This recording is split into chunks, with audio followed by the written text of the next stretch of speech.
Bienvenidos a estos ambonios que vamos construyendo periódicamente.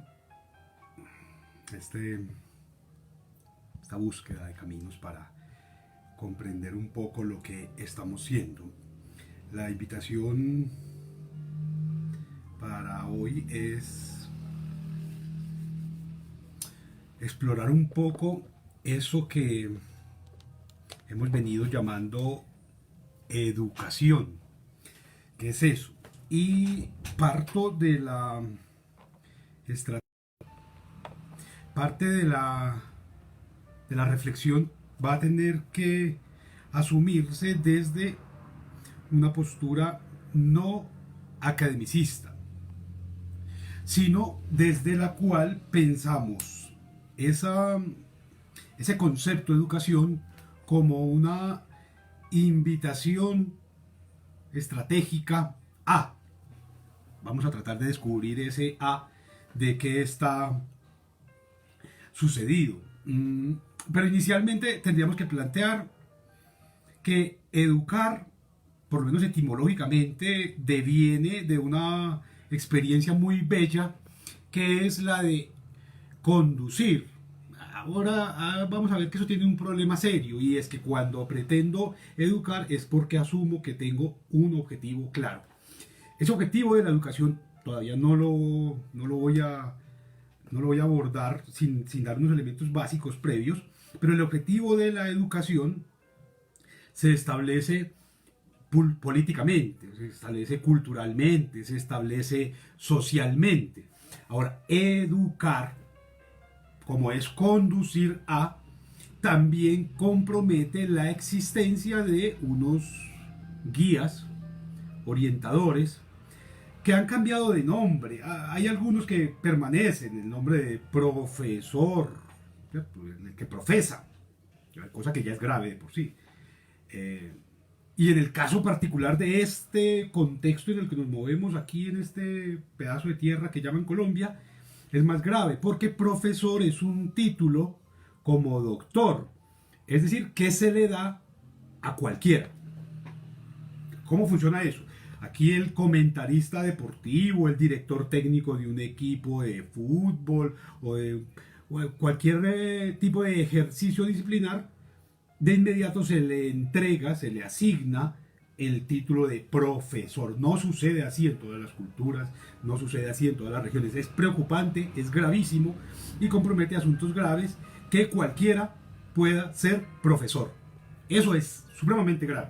Otro título que se le otorga a quienes enarbolan esa dignidad desde la cual se presume es posible educar es el de maestro. Maestro es más grave todavía en nuestro contexto, es tan grave como el de doctor, porque maestro es cualquier albañil, ¿cierto? Maestro es cualquier obrero con determinado nivel de sapiencia. Entonces, cuando pretendemos que educar, compromete guiar y orientar, pero quienes guían, quienes orientan, quienes acompañan ese proceso, no tienen ni siquiera la claridad real propia respecto de lo que significa esa tarea, ya tenemos un problema serio de educación. Ahora, cuando quienes pretenden educar, vamos a ver que hay un principio muy bello que a mí me parece que debería ser como primigenio en toda esta discusión, y es por qué se educa, o desde dónde, más bien desde dónde se educa. Quizás habría que asumir que se educa para lograr resultados efectivos, se debe educar desde el amor.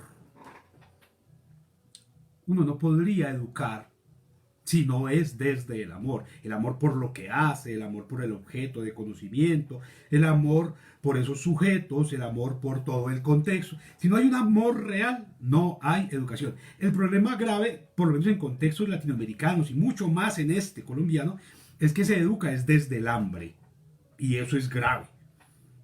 Se educa desde el hambre cuando usted está viendo que los maestros tienen que hacer paro para que les paguen, están igual que los médicos casi ahora, que los maestros reciben salarios supremamente bajos. También tienen una formación perversa.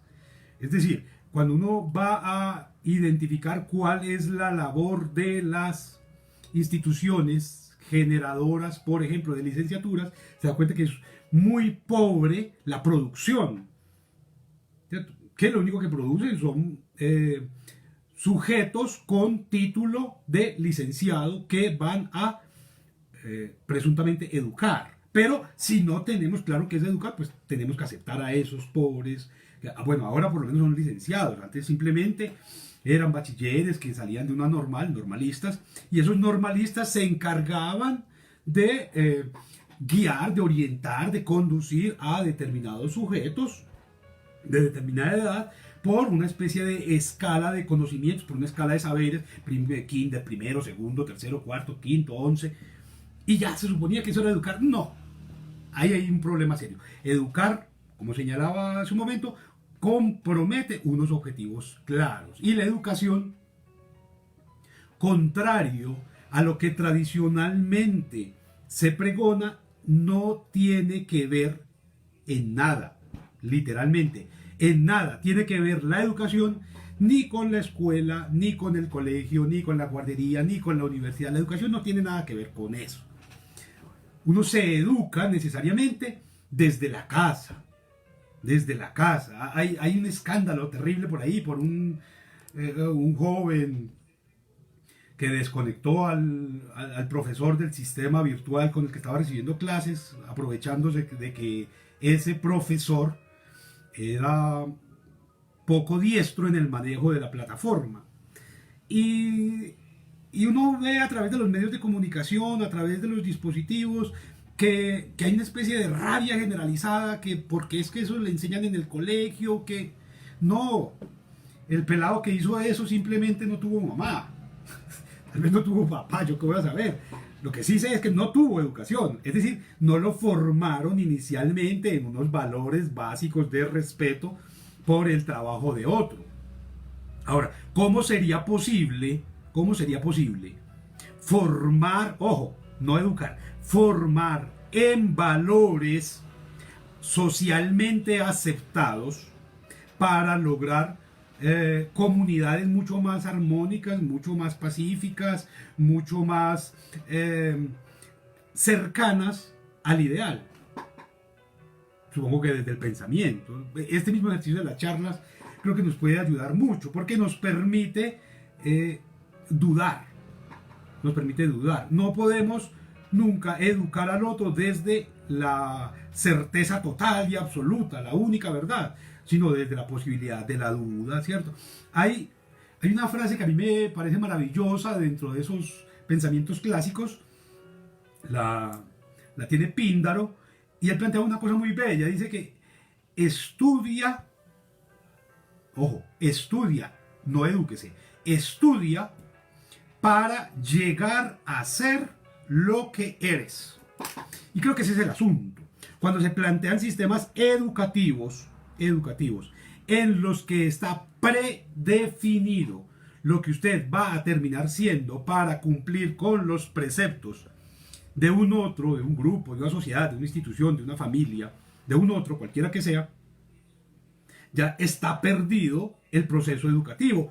Y empieza uno que es mucho más práctico, mucho más operativo en el contexto en que nos movemos, ¿cierto? Que es el de la instrucción, ¿cierto? Usted simplemente va a tener que seguir unas instrucciones, unos instructivos, un proceso instruccional para poder legitimar un papel, un cartón, una tarjeta profesional, una dignidad que le permita creer, ojo, creer que sabe aquello que está nombrando el título que le otorgaron. Eso no significa en ningún lugar que usted de verdad se haya educado en. Usted simplemente recibió instrucción. O hay una palabra que es un poco más compleja quizás de manejar, que es adiestramiento. Se adiestró. Como se adiestra un perro, como se adiestra un loro, un mico, un oso, un león para el zoológico. Se adiestran. Asimismo, se adiestra al joven desde niño. ¿Para qué? ¿cierto? Para que sea cumplido, para que sea puntual, para que sea obediente, para que salude, para que se despida, para una cantidad, para que tenga determinadas habilidades. Y por eso las palabras que utiliza el ministerio hoy para orientar los procesos institucionales, aunque el ministerio llame de educación, son gravísimas porque dice hay que educar en competencias. Y uno dice, bueno, ¿cuáles son las competencias? Ah, no, que hay competencias en el ser, en el hacer, pero ¿cómo así? ¿Cómo que educarme en... ¿Cómo que yo tengo que llegar a ser competente? Ser competente no me hace educado, me hace simplemente adiestrado. Adiestrado. Es decir, yo puedo tener competencia en el manejo de una herramienta, que es para lo que nos educan en las instituciones. ¿Cierto? En las instituciones lo que nos proponen es, hay que formar a estas nuevas generaciones en competencias suficientes para que sean, una palabra que me parece terrible, productivos. Y digo que me parece terrible porque la productividad se está midiendo es en términos estrictamente económicos. La educación es otra cosa, es otro asunto. Es decir, si usted puede educarse desde su casa, hay un ejemplo que a mí me parece muy, muy bonito, que es el de Stanislao Zuleta, muchacho que en segundo de bachillerato, lo que ahora llaman séptimo, decide, hombre, yo no voy más a perder el tiempo en el colegio, sino que me voy a dedicar a estudiar, a educarme en mi propia casa. Y por su biblioteca la leyó, la estudió, la pensó. Pensar es lo primero que se le prohíbe a un sujeto en una institución de formación o de educación. Usted no puede pensar, y no puede pensar simplemente porque tienes que repetir a través de determinadas fórmulas, exámenes, quizzes, parciales, cuestionarios. Lo que hacen es pedirle a usted que esté constantemente repitiendo lo que una autoridad dijo, ¿cierto? Y eso es muy interesante porque esas autoridades, llámelo profesor, maestro, profe, seño, como quiera llamarlo, están hablando siempre desde los límites de sus posibilidades. Desde ahí hablan. Es decir, no nos hablan desde el universo que podemos descubrir, desde esos escenarios que podemos construir, sino desde los suyos propios. Y es con esos con los que van a evaluar, que eso es lo más grave. Porque, y creo que tiene que ver con el título de profesor, que es el que profesa, ¿cierto? El que está en favor de una fe, es decir, que los defiende. Digamos, tiene que ver con una invitación que desde ahora propongo para el próximo encuentro, que tendrá que ver con pensar disciplinariamente el trabajo social. Pero digamos que por ahora quedémonos en la educación. La educación es para que usted tenga fe en. ¿Y por qué sucede esto? Porque no se educan para buscar la verdad. Gravísimo. Gravísimo porque cuando se está educando para buscar la verdad, se está perdiendo de vista que se aprende es en el error. Es decir, que son los errores los que me enseñan. Y el error en el proceso de educación institucional es castigado, es sancionado, es penalizado, es estigmatizado, es señalado. Se equivocó, está mal, tiene cero, perdió, repita, porque se equivocó. Y en el proceso de error es precisamente donde podríamos empezar a construir conocimiento que transforme, que el conocimiento se supone que es para eso, ¿cierto? Para transformar, para moldear, para revisar. Pero lo que hay son actos de fe. Entonces usted desde que llega al colegio le están diciendo qué tiene que aprender y hasta dónde tiene que aprender. Y entonces se establecen cosas rarísimas, como que los niños que entran a este curso tienen que aprender determinadas cosas únicamente. Cuando el niño sabe un poco más, no, ese niño está muy adelantado, hay que sacarlo de aquí. Hay que llevarlo a otro proceso, hay que sacarlo de aquí, porque nos va a contaminar el ambiente que generamos con los otros creyentes o con los otros estudiantes. Hay grave eso, es muy grave. Pero también sucede lo contrario. Este niño de esta edad tendría que saber esto y no lo sabe, por lo tanto, tenemos que llevarlo a otro lado.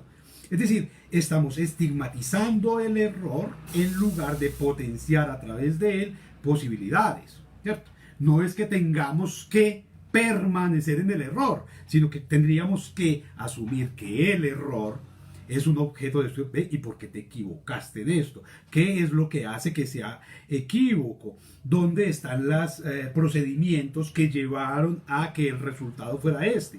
Y en esa revisión de procesos es posible construir nuevas posibilidades, ¿cierto? Entonces la educación planteada en términos institucionales, como se ha venido planteando, pues es gravísima porque quien tiene una idea distinta respecto de un asunto, distinta de la que tiene la autoridad, de inmediato es castigado.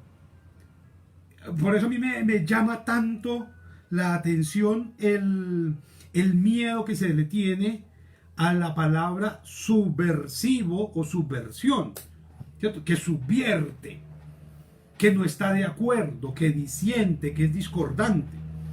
Y de inmediato se lee la palabra subversivo como una amenaza, como una cosa terrible, espantosa.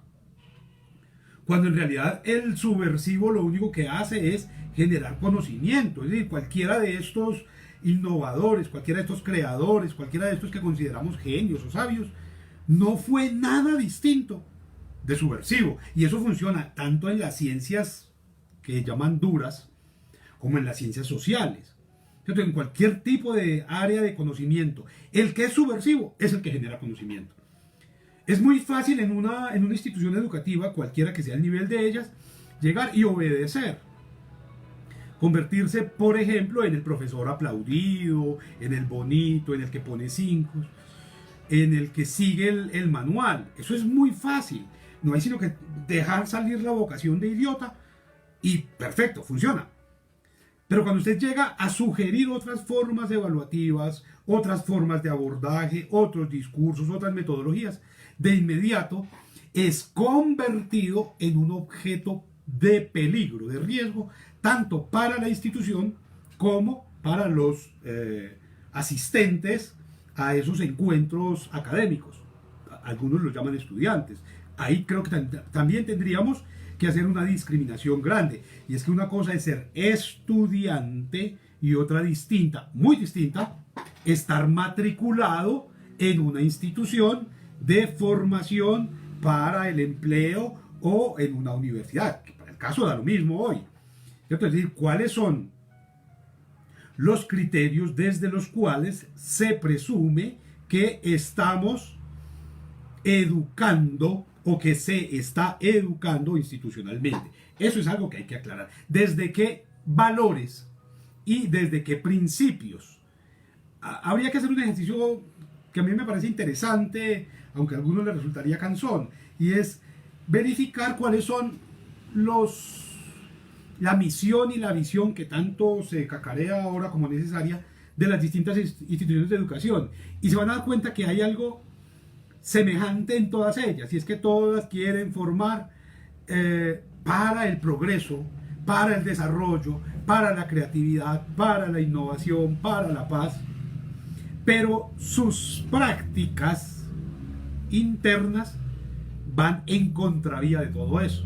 Y van en contravía porque si se aprende, si se adquiere conocimiento, si se desarrollan habilidades y destrezas a partir del ejemplo, eso es lo que la historia evolutiva del ser humano nos enseña. Aprendemos por el ejemplo. De qué manera son tratados los asistentes a un aula de clase por el profesor o por la propia institución, ¿cierto? ¿Cuáles son las actividades permitidas y cuáles las que están penalizadas? Vamos a ver. ¿Es permitido que un niño sea niño en una institución educativa? No. ¿Qué es un niño en esencia? Un niño en esencia, pues, es una criatura curiosa, buscadora, desarrolladora de habilidades, de potencialidades, de capacidades. Eso es en esencia un niño. Y sin embargo, cuando se integra con otros, a la sombra de un aula y bajo la tutela de una figura de autoridad, de inmediato tiene que renunciar a toda esa curiosidad, a toda esa capacidad, a todas esas posibilidades, simplemente para educar, para obedecer. ¿Cierto? Usted tiene que, sentado, no se mueva, no se coma las uñas, no patee la silla mientras está sentado, endereza la espalda, se escribe con esta mano y no con la otra, esa letra está muy fea. Pero ¿cómo así? Si él está empezando a desarrollar sus habilidades, ¿por qué tendríamos que empezar por juzgarlo? ¿Cierto? Entonces, si el niño fue capaz de aguantarse las ganas de ir al baño durante más de 3 horas, le damos una carita feliz para que él entienda que ya es una figura de éxito. Pues si el niño no es capaz, entonces llamamos a los papás y le hacemos anotaciones en la hoja de vida, que porque no sabe controlarse, que porque no maneja la ansiedad. Un niño que es muy niño de inmediato es remitido ante el profesional o quien ejerza sus funciones de psicología para que lo traten porque está distraído, porque se concentra en otras cosas, porque no es como los demás. Es decir, está siendo subversivo. Ahí hay un asunto que tendríamos que revisar. Ahora, esto no funciona únicamente desde el escenario comportamental, también en el otro, en el actitudinal. ¿Cierto? Tengo que estar sonriente a toda hora, no puedo estar triste, no puedo estar demasiado alegre, tengo que estar serio. Vamos a ver, si en el caso particular de América Latina somos una cultura tropical en la que nos gusta movernos, hablar duro, comportarnos de una manera muy espontánea, ¿por qué tendríamos que asumir como modelo comportamental uno tan gris, tan triste como el inglés, por ejemplo? Y entonces tengo que vestirme de uniforme, de corbata, tener la camisa limpia, las uñas limpias, las rodillas. Hay escuelas y colegios donde a los niños les revisan si tienen limpias las uñas, si tienen los codos sucios, si tienen las rodillas, cómo las tienen. ¿Qué es eso? O sea, estamos formando... Hace unas jornadas hablaba respecto a eso. Estamos hablando uniformados que no sean capaces de pensar, sino que respondan a unos estándares comportamentales que dan cuenta del complejo de quien tiene el poder. Yo creo que eso habría que pensar. Ahora, ¿cuál es el asunto grave aquí? Y es que pensamos que la educación, en un escenario, por ejemplo, como el colombiano, aunque se universaliza, o por lo menos se puede llevar a toda América Latina, en un escenario como estos, es más importante la palabra que el acto. Y eso es grave. Porque desde el colegio mismo aprendemos eso. Es más importante la palabra, lo que nombra la palabra, que el acto mismo. Es decir, aprendemos a repetir cosas, a decirlas, pero no a ejecutarlas. Entonces, nos dicen desde el colegio que hay que ser respetuosos. Entonces, que hay que ser respetuosos. Ya, ¿cómo así? Y sus actos... no, yo soy muy respetuoso. ¿Por qué? Hay que ser sujetos de paz. Sí. ¿Y sus actos qué dicen? Hay que ser sujetos creativos, innovadores, pensantes, cuestionadores, propositivos. Y uno encuentra esos discursos maravillosos. Pero ¿y cómo son en la vida real? Es decir, al ministerio que regenta todos estos procesos se le ha ocurrido, por ejemplo, ser ingenioso al momento de establecer formas evaluativas. Nos seguimos calificando con ceros, con unos, con dos, con tres, con cuatro, con cinco, con carita triste o con carita feliz. Hay que ser ingeniosos en el momento de ser exitosos. ¿Y qué es exitoso entonces? El que tiene plata. Y en ese sentido tendríamos que revisar un poco nuestra propia realidad, porque si el éxito está determinado por el dinero, para ser exitosos lo único que hay que hacer es no estudiar. No estudiar, no matricularse. Creo que la historia misma nos lo refrenda a toda hora. Y es, en el caso de este país, los que más plata consiguieron fueron los que no estudiaron. Pero los narcotraficantes no estudiaban. En lugar de estudiar, se dedicaban a fortalecer su, ahora lo llamarían emprendimiento, su emprendimiento. Consiguieron plata más que cualquiera que ha trabajado. Más que cualquiera. No tenían que estudiar para eso. ¿Qué es lo que busca realmente la educación? Si esa es la figura de éxito que tenemos, Entonces no estudie y verá que consigue plata. Claro, a uno le dicen, bueno, a mí afortunadamente no, ni siquiera me lo sugirieron, estudie una carrera rentable, algo que dé plata. Es decir, tome distancia de la filosofía, tome distancia de la historia, tome distancia de la antropología, de la sociología, porque esas carreras son para marihuaneros, son para gente subversiva. Aquí tienes una palabra más terrible que ni siquiera la piensas. Son para guerrilleros, cosas así. Yo no soy nada de eso, a mí nunca me ha interesado nada de eso. Pues no, por lo menos como objeto de pensamiento, es lo único que yo lo hago. Pero, digamos, yo no estudié lo que estudié, o más bien, yo no me matriculé en una universidad a estudiar lo que estudié porque quisiera ser pobre o porque quisiera tener plata, sino porque tenía curiosidades. Ahora, ¿cuántos pueden hacer eso?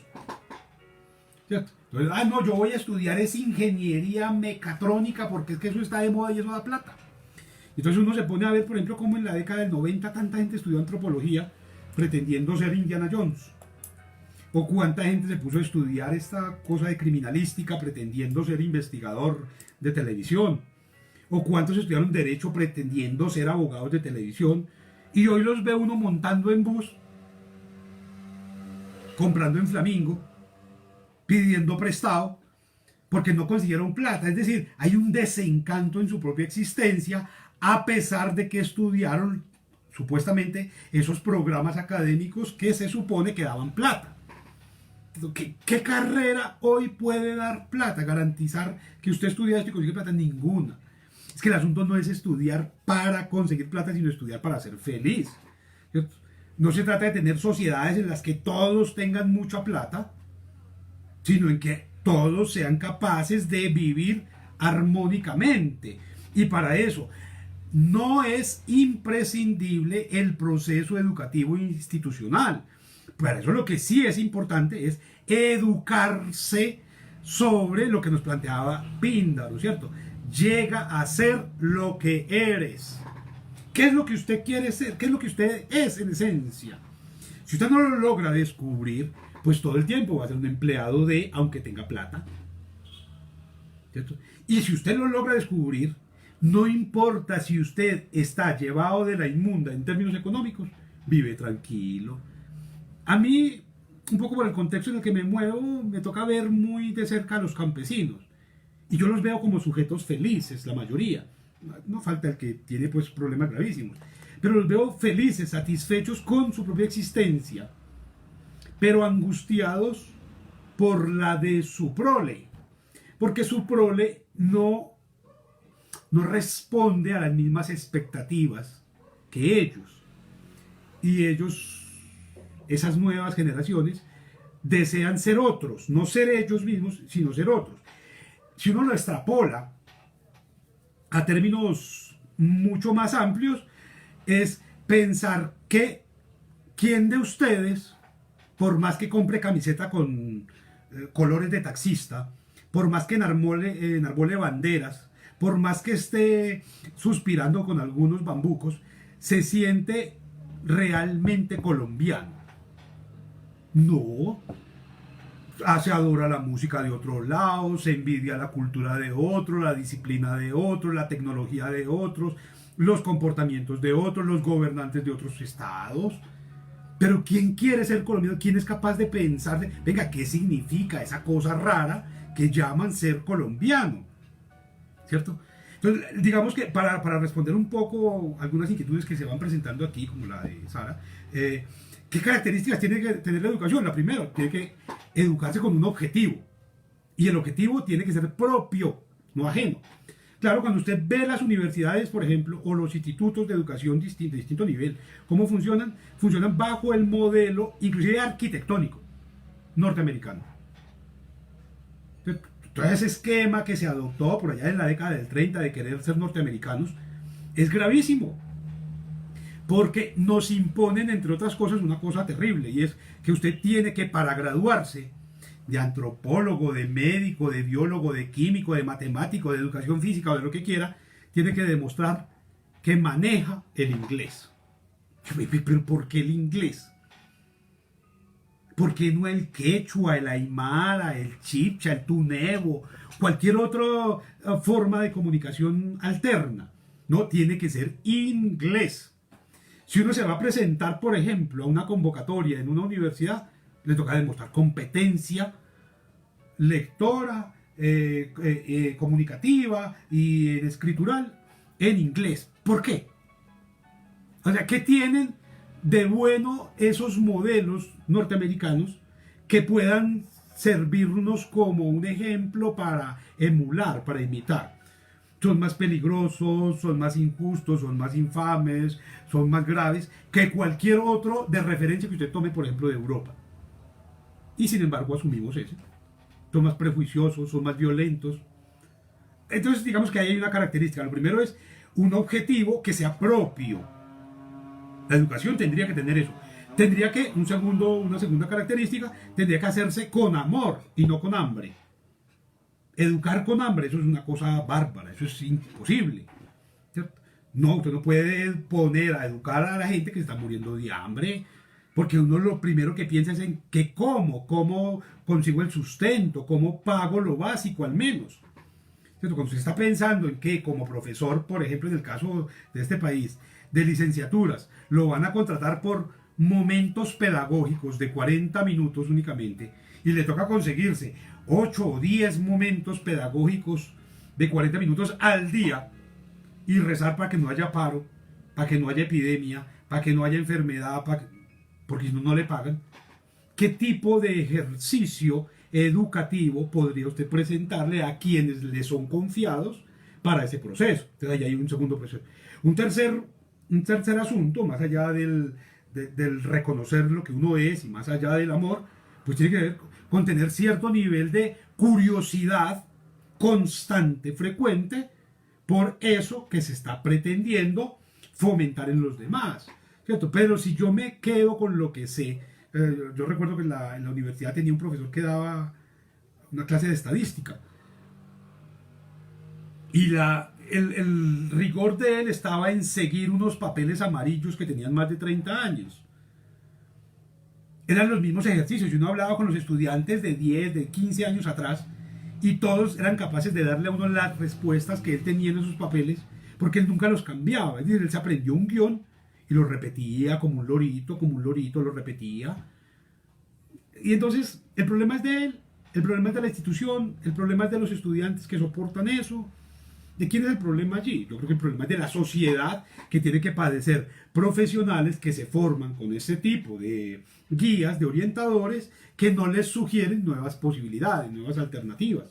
Entonces allí digamos que hay por lo menos 3 características que son básicas para pensar un sistema de educación.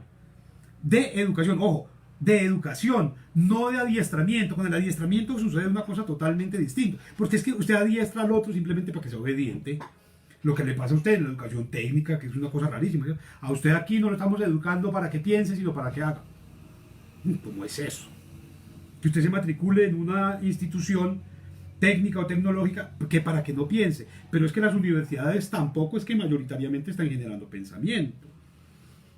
Ahora mismo, en esta situación de aislamiento que se está presentando, uno tendría que ver, bueno, ¿dónde están los aportes, por ejemplo, del trabajo social a la sociedad en pleno para responder de una manera más armónica, más humana, más respetuosa a las condiciones impuestas por el aislamiento? ¿En dónde se están publicando? ¿Cómo se están socializando? Yo hago trabajos básicos de revisar qué información hay y es casi que nula. Y la poca que hay es de otros lados, es prestada, es de otro contexto, es en otras condiciones. ¿Dónde están los grandes análisis, por ejemplo, de lo que representa para una sociedad estar perdiendo de una manera tan desoladora a sus líderes sociales? ¿De dónde vamos a tomar prestado eso si es aquí donde los están matando? ¿Dónde estamos pensando como instituciones de educación que generan pensamiento sobre el sí mismo, sobre el llegar a ser lo que eres, que nos planteaba Píndaro, en relación, por ejemplo, con la corrupción institucional en todos los niveles. ¿Qué? El solo lamento, el meme, la caricatura. Pero ¿y dónde están las reflexiones que hacen los grandes estudiosos en relación con la propia sociedad? ¿Cierto? Entonces, le tenemos mucho miedo a la palabra porque la palabra nombra cosas que no queremos asumir. Hay una experiencia muy bella y es cuando uno encuentra en la literatura una frase como que lo bello de la palabra perro es que no muerde. Tiene toda la razón, ¿cierto? Lo maravilloso de la palabra educación es que no compromete. Entonces usted puede decir, yo soy un sujeto educado. ¿Y por qué? Ah, no, de ahí viene una cosa terrible que dicen por ahí, es que usted no sabe quién soy yo. ¿Cierto? Y aquí hace referencia a eso, a que tengo influencias, a que tengo plata, a que tengo carnet, que tengo título, como así. Y si tiene tanta plata y si tiene tantas características y condiciones para ser un líder de comportamiento en la sociedad, ¿por qué no lo asume? ¿Ah? Le tenemos miedo a lo que significa la palabra. Entonces se le dice al estudiante, hey estudiante, compórtese como estudiante. Hey profesor, compórtese como profesor. Maestro, compórtese como maestro. No, qué pereza. Entonces, hay una cosa muy bella es que se pretende, no, que la universidad o el tiempo del colegio, que es el mejor de la vida. ¿Y por qué? Porque allá no se hace nada. Se echa cuentos, se ríe, se fuma, se hacen amigos, se hacen trampas, se pastelean. Se aprende por lo menos a socializar. Es grave. Yo he tenido la oportunidad de estar vinculado con distintas instituciones de educación y en todas ellas encuentro grupos cerrados de estudiantes que no admiten que nadie más entre y que no se meten con los demás, no se reúnen con los demás. De hecho, en escenarios como los congresos y los seminarios, esos espacios a los que se asiste pretendiendo ampliar saberes, lo que uno va identificando es que quienes llegan a esos eventos difícilmente son capaces de abrirse a un otro, sino que se encierran dentro de lo que son y ya, no más, se encierran. No queremos conocer al otro, no queremos saber del otro. Queremos al otro en tanto que el otro sea un modelo de éxito que sea aceptado por los dispositivos del mercado. Pues difícilmente aquí alguien se quiere acercar, y uno podría hacer el ejercicio en cualquier universidad. Venga, ¿cuántos de ustedes saben quiénes son los principales representantes del área de saber específica en el que usted se está formando? Eso no lo saben, pero todos saben quién, por ejemplo, se ganó el Grammy, quién se ganó el Oscar, quién fue nominado para los premios no sé qué, porque esos son los modelos de éxito que se nos presentan. De esa cultura mafiosa que está tan enraizada aquí, que sigue tan enraizada, aunque a algunos les duela que uno lo diga, heredamos justamente eso, ¿cierto? Y es que se pretendía ser el de la moto, ser el de la mafioneta, ser el de la ametralladora, pero nunca se nos ha presentado un modelo de educación, de formación, de instrucción en el cual empecemos a admirar, por ejemplo, al campesino. El campesino es una especie de payaso de circo, lo sacamos cada tanto en una feria y lo aplaudimos, como se aplaude una foca o como se aplaude cualquier espectáculo. Pero no se admira, no se reconoce, se desprecia. De hecho, hay una forma insultante tremenda para decirle al otro que es montañero, que es muy campesino ¿cierto? En lugar de admirarlo porque trabaja, porque es honesto, porque es limpio, porque es tranquilo, porque es franco al hablar, lo convertimos en algo totalmente negativo.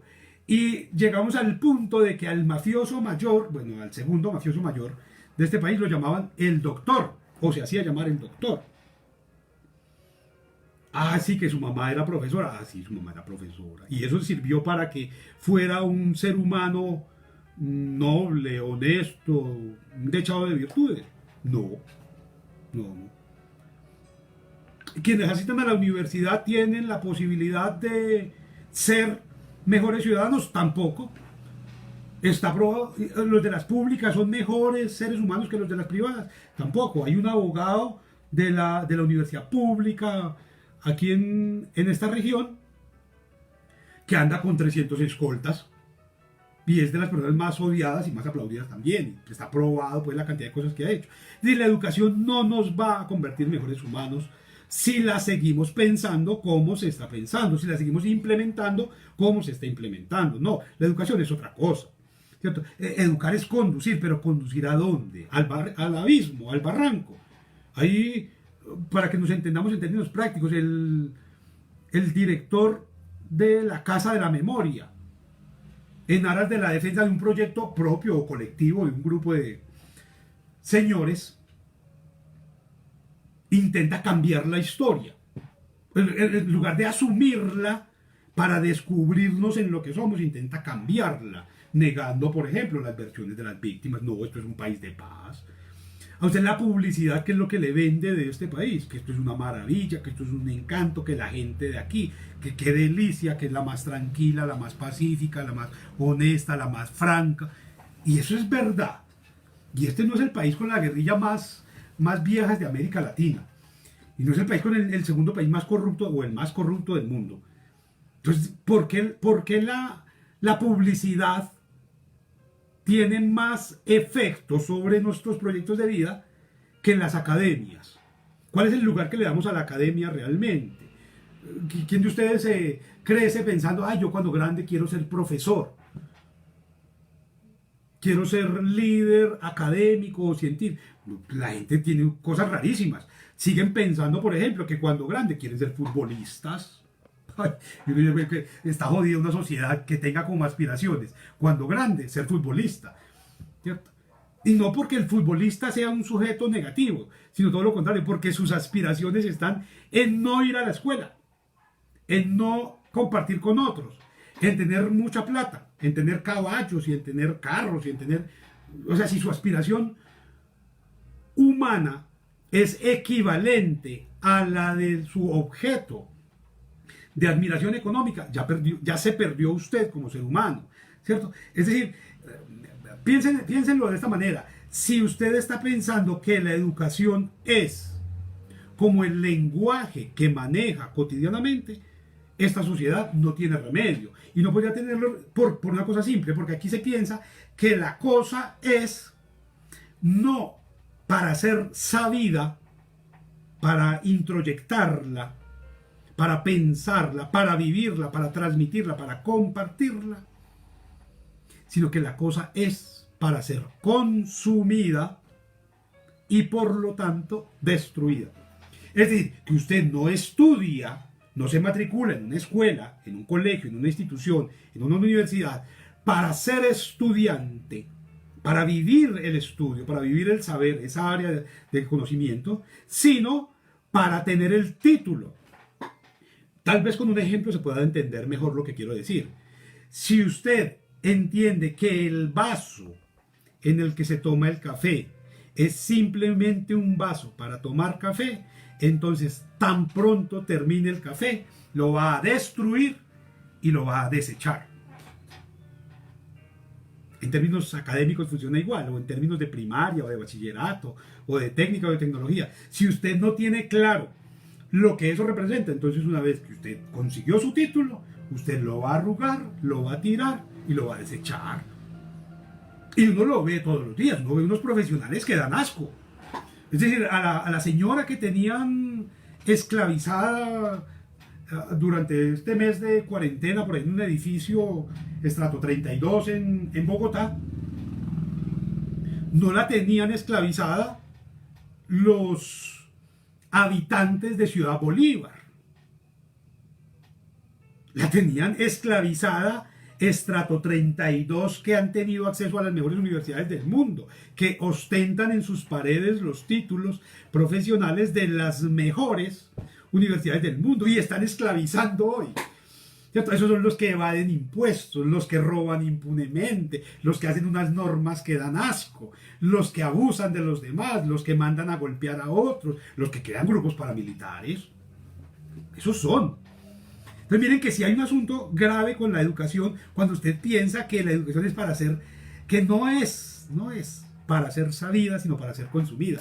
Es que a usted no lo hace mejor o peor graduarse de los Andes que graduarse de una universidad chiquitica por allá en un pueblo escondido.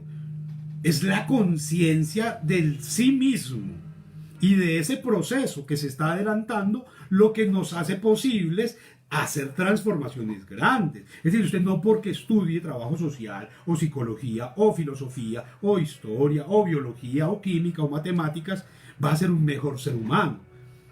Tal vez usted tenga acceso a más oportunidades. Eso sí, va a tener acceso a más oportunidades.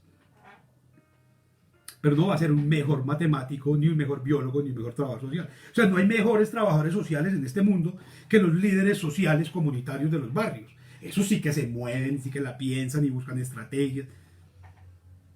Pero ¿qué hace un estudiante de historia, o un estudiante de química o de biología en la universidad? Posar, impostar, de vez en cuando cumplir con tareas, pedir plazo para entregar un informe, copiarse en una...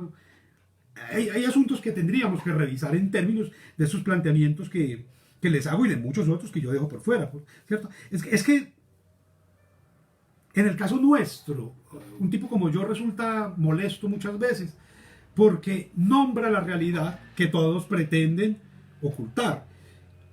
Le tenemos miedo a la palabra, le tenemos miedo a hablar, pretendemos que todo debe ser eufemismo, que todo debe ser maquillado para poderlo presentar, ¿cierto? Entonces llega la secretaria o el portero o cualquier operario, cualquier funcionario, cualquier trabajador a la empresa y lo ven demacrado, triste o aburrido porque tiene problemas, porque no ha comido, por lo que sea, y lo mandan a maquillar. No le dicen vaya descanse, no. Vaya maquíllese para que no dé esa imagen, ¿cierto? Lo más importante del trabajo ahora resulta que son las normas de presentación y no el trabajo mismo. Entonces usted le dice, tiene que presentar un trabajo de 5 páginas. Y si yo lo que tengo que decir lo puedo decir en una página, ¿para qué voy a escribir 5? ¿Para qué? Y las 5 páginas las va a leer el evaluador.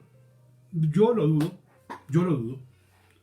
Entonces miren que hay un asunto que tiene que ver definitivamente con esos 3 pilares que planteaba inicialmente, ¿cierto? Con ese llegue a ser lo que es, hágalo con amor, ¿cierto? Y hágalo en contexto, porque si usted se perdió del contexto, tampoco hace nada. Le pasa como a muchos dirigentes en este país, que asumen que están viviendo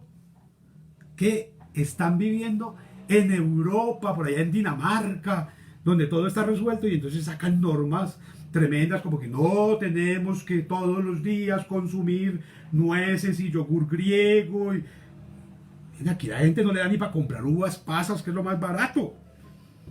Pero por ley hay eso, ¿cierto? Entonces, ¿cuál es el gran desafío, el gran delirio? Pues pretender que se hagan las cosas, objetivadamente por lo menos. Yo no creo que esto vaya a cambiar de un día para otro, pero creo que si cada uno de ustedes, como estudiante, o como trabajador, como obrero, como empleado, como ciudadano, empieza a asumir una búsqueda de identificación real con eso que hace, esto empieza a cambiar. Pero no hay nada peor que un funcionario oficial que no quiere el trabajo que está haciendo, porque lo hace de mala gana, porque pone a sufrir a todo el mundo.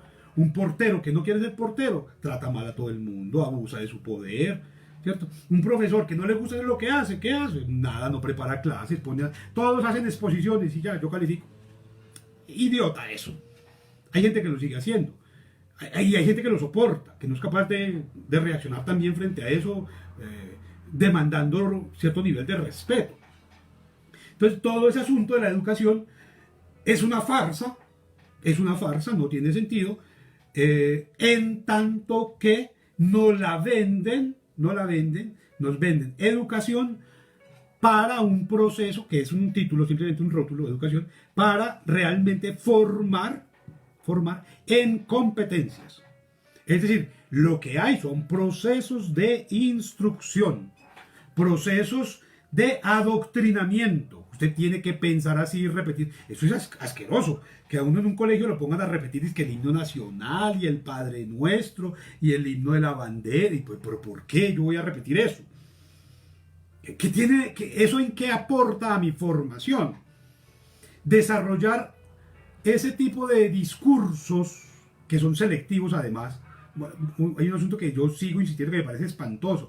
El himno de la Universidad de Antioquia es la peor ofensa al ser humano que hay. ¿Cierto? Alma mater de la raza. Y yo, pero ¿cómo así, hombre? Esa universidad no ha sido capaz de pensarse en el canto con el que se legitima frente a los demás. ¿A cuál raza? ¿A cuál raza? Está despreciando a los demás. Está subvalorando a los demás. Alma mater de la raza. Invicta en su fecundidad. ¿Qué es esta porquería?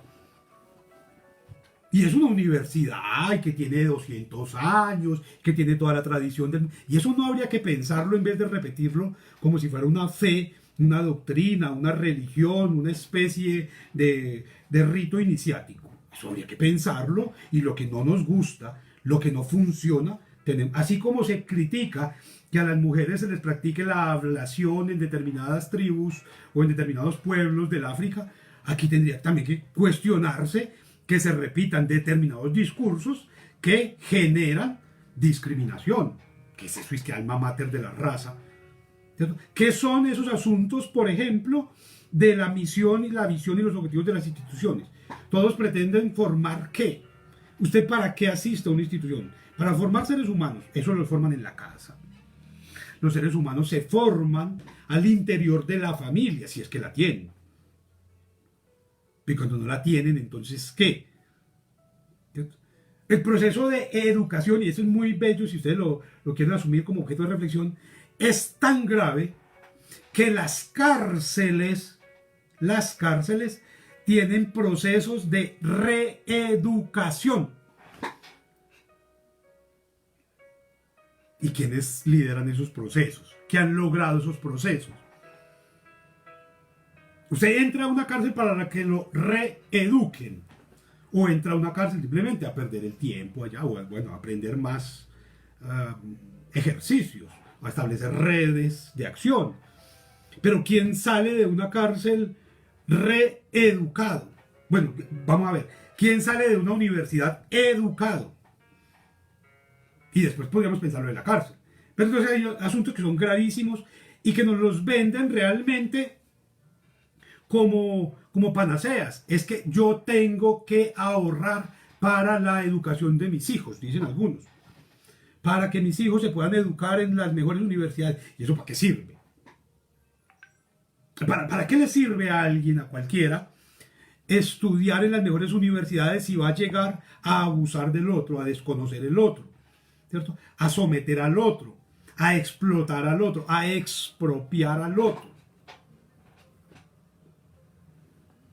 Eso es una cosa muy bella. Por algunos años, por ejemplo, en sociedades como la norteamericana o ha sido posible evidenciar cómo la gente estudia en las universidades no para ser, no para trabajar, sino simplemente para conocer, para establecer relaciones, para establecer redes de conocimiento, redes de amigos, y se gradúan y hacen una cosa bellísima, hacen otro asunto totalmente distinto al que estudiaron. El que estudió filosofía termina desarrollando computadores. El que no estudió termina cambiando el mundo, inventándose empresas gigantescas. ¿Cierto? El que estudió para ser poeta termina siendo abogado, y qué maravilla. O el que estudia para ser abogado termina siendo matemático. Y qué delicia, porque eso le da la universalidad. Pero entonces, como usted estudia biología, solamente estudia biología. Y los matemáticos me caen mal, y los historiadores peor, y los geógrafos no me sirven para nada. Y terminamos simplemente volviéndonos técnicos en, operarios de, incapaces de pensarnos como seres humanos, que se supone que es el gran propósito de la educación, ¿cierto? Lo que les planteaba desde Píndaro, llega a ser lo que eres. Y esencialmente, ¿usted qué es? Usted es un ser humano, pero es que usted no es ser humano por el hecho de que nazca. Usted es ser humano por todo un camino que recorre para reconocerse como eso, como ser humano. Pero entonces usted dice, no, no, yo no soy un ser humano, yo soy ese abogado, o yo soy médico, y usted se presenta, ¿cómo se presentan normalmente estos pseudo profesionales de éxito? Hola, buenos días, soy químico de, soy ingeniero de, soy maestro en, soy doctor en... ¿Y en qué momento dice, hey, soy un ser humano? Solamente eso. Un ser humano que como ser humano se ha acercado con curiosidad a determinados saberes y con habilidad a determinadas prácticas y con respeto al contexto en el que se mueve. Eso pasa. Yo creo que ahí hay un asunto que desde ese concepto de educación, ojo, desde la práctica, desde la aplicación, es necesario seguir revisando, porque quedarnos con la institucionalidad no nos va a servir de nada. O sea, hubo un tiempo en el que lo importante era aprender a leer y escribir. Y eso se supone que me daba competencias básicas para desempeñarme en cualquier ejercicio. Luego se cambió y tenía que tener la primaria y después el bachillerato y después la carrera profesional. Y hoy hay que tener 3 doctorados y un postdoctorado para que a uno más o menos le reciban la hoja de vida de alguna institución. ¿Y eso para qué sirve? Yo quisiera ver de tantos doctores que en los últimos 10 años se ha venido llenando el país, ¿dónde está la producción que realmente le sirva, que realmente le llegue, que realmente tenga en cuenta el contexto en el que nos movemos? Ojo, el contexto en el que nos movemos no es que no sirva lo que hacen, seguramente que les sirven para ganar puntos, para ganar algo más de plata, para ganar nombre, para que los inviten a congresos, para eso sirve. Pero hasta qué punto esa formación especializada, avanzada, nos está sirviendo como sociedad. Es que no se olviden que ustedes y yo, con nuestros impuestos, le pagamos la educación a esos doctores. Esos doctores de la universidad pública los pagamos nosotros. Y ellos no nos miran, no nos toman en cuenta, no nos piensan. Es una cosa muy bella ver cómo ellos se preocupan por lo que está pasando en otros contextos y sugieren cosas desde otros contextos para otros contextos, pero para el propio es muy poco lo que hay, ¿cierto? Entonces yo creo que la educación hay que revivir, repensarla o renombrarla, ¿cierto? Renombrarla es instrucción simplemente. ¿Usted para qué va a educar a? ¿Usted para qué se va a educar? ¿Cierto? En realidad sería adiestrar. Ah, no, es que yo cuando grande quiero ser cajero de un banco.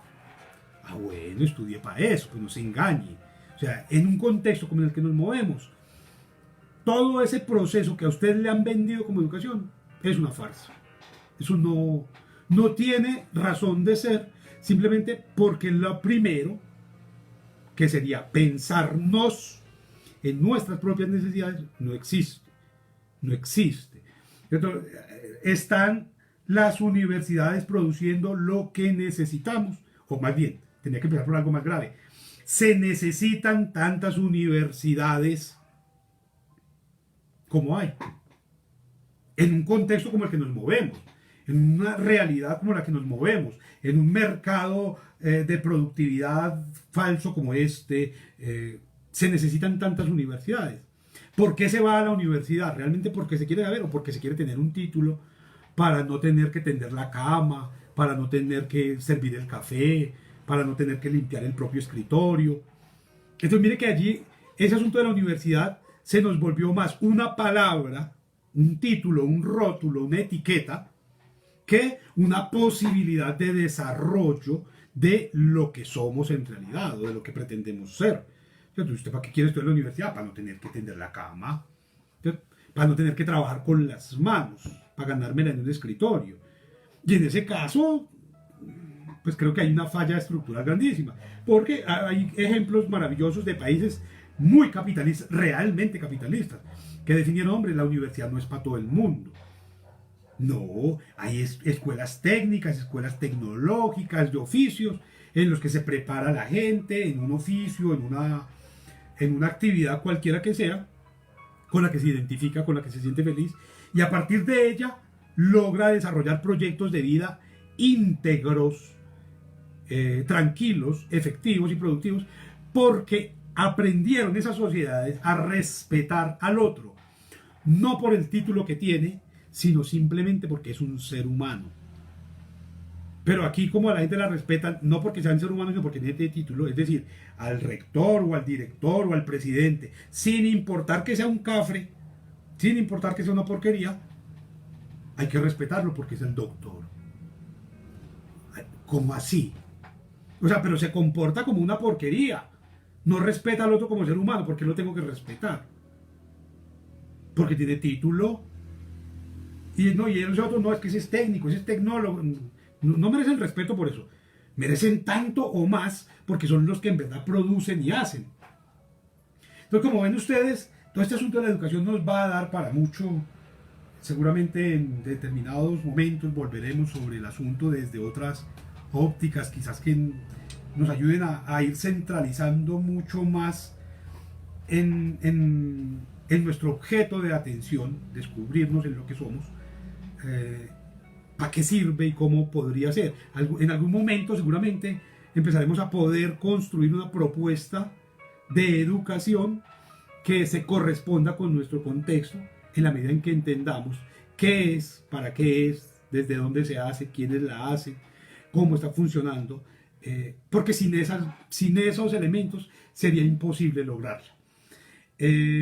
Muchas gracias por acompañarme en estas reflexiones, no siempre tan bonitas como se quisiera, pero creo que bastante necesarias. Nos vemos el próximo encuentro de estos ambonios. Feliz resto de jornada.